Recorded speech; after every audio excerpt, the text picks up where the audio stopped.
Pagi di rumah itu selalu dimulai sebelum matahari muncul. Jam 4 lewat sedikit, alarm HP berbunyi pendek. Rina langsung bangun. Bukan karena disiplin, tapi karena kalau telat sedikit saja, semua bisa berantakan. Di kamar sempit itu, ayah, ibu, dan kakaknya masih tidur. Mereka semua tuli. Tidak ada yang dengar alarm. Tidak ada yang tahu pagi sudah datang kecuali Rina. Ia bangun pelan, lalu menyentuh bahu ibunya. "Ibu, bangun." Ibunya membuka mata, melihat Rina, mengangguk.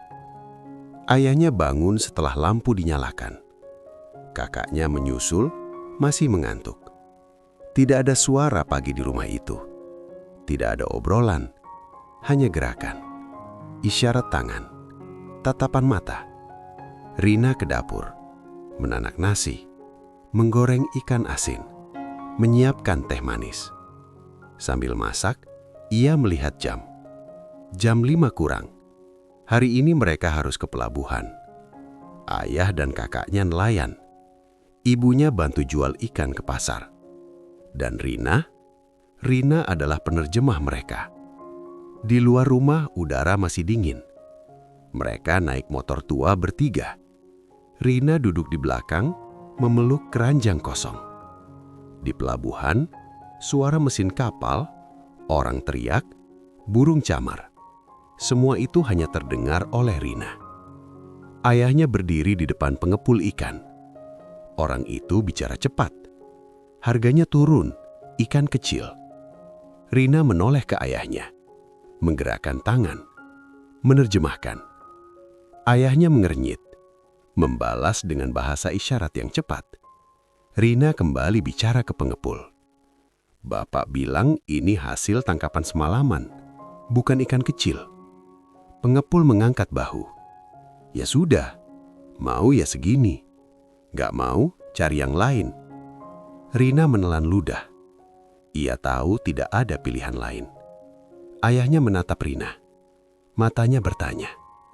Rina pelan-pelan menggerakkan tangan. Mau tidak mau. Ayahnya mengangguk. Uang diterima. Tidak banyak. Ibunya langsung ke pasar. Rina ikut. Di pasar, ibunya menjual ikan sambil tersenyum ke pembeli. Kalau pembeli bertanya, Rina menjawab. Kalau pembeli menawar, Rina menyampaikan. "Bu, ini segar. Ibu bilang baru turun dari kapal. Murahin sedikit." Ibu bilang jangan terlalu murah. Begitulah setiap hari. Siang hari Rina baru ke sekolah. Sering telat, sering dimarahi guru. "Kenapa kamu selalu datang siang?" tanya gurunya. Rina diam sebentar, lalu menjawab pelan. "Saya bantu orang tua, Bu." Guru itu menghela napas. "Ya sudah, duduk." Di sekolah Rina sebenarnya punya satu hal yang ia suka. Bernyanyi. Saat pelajaran musik, gurunya pernah berhenti dan berkata, "Rina, kamu punya suara bagus." Temannya menoleh. Rina kaget. "Serius, Bu?" "Iya." "Kamu pernah ikut les?" "Belum." Sejak hari itu, Rina sering kepikiran. Suatu sore setelah pulang dari pasar, ia mendengar pengumuman lomba paduan suara dari radio tetangga. Audisi terbuka. Ia berdiri lama di depan rumah tetangga itu, mendengarkan. Di rumah, ia coba cerita. "Ibu," katanya pelan, sambil memperagakan gerakan sederhana. Rina mau ikut audisi nyanyi. Ibunya bingung. Ayahnya menatap. Rina menjelaskan pelan-pelan dengan bahasa isyarat.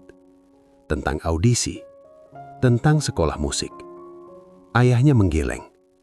Ibunya tampak ragu. Ayahnya memberi isyarat panjang. Rina menerjemahkan di kepalanya sendiri. "Kalau kamu sibuk nyanyi, siapa yang bantu kami?" Rina tidak menjawab.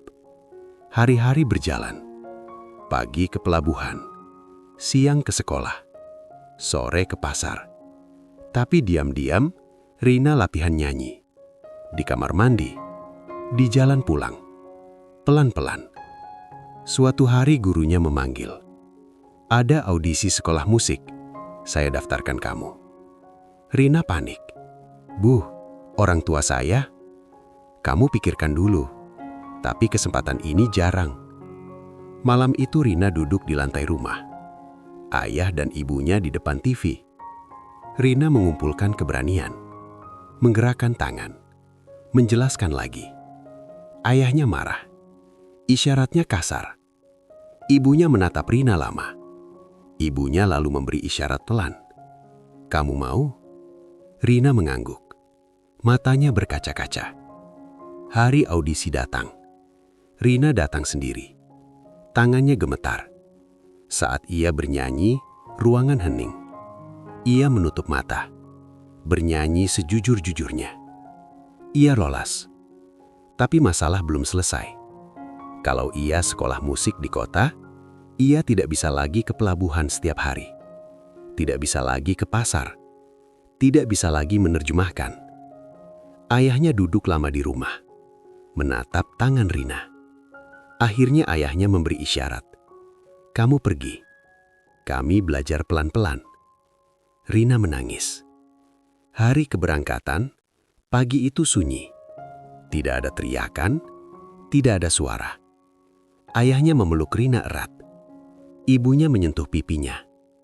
Rina berkata pelan, meski tahu mereka tak bisa mendengar. Terima kasih. Bus berjalan. Untuk pertama kalinya, Rina pergi bukan untuk membantu orang lain, tapi untuk dirinya sendiri.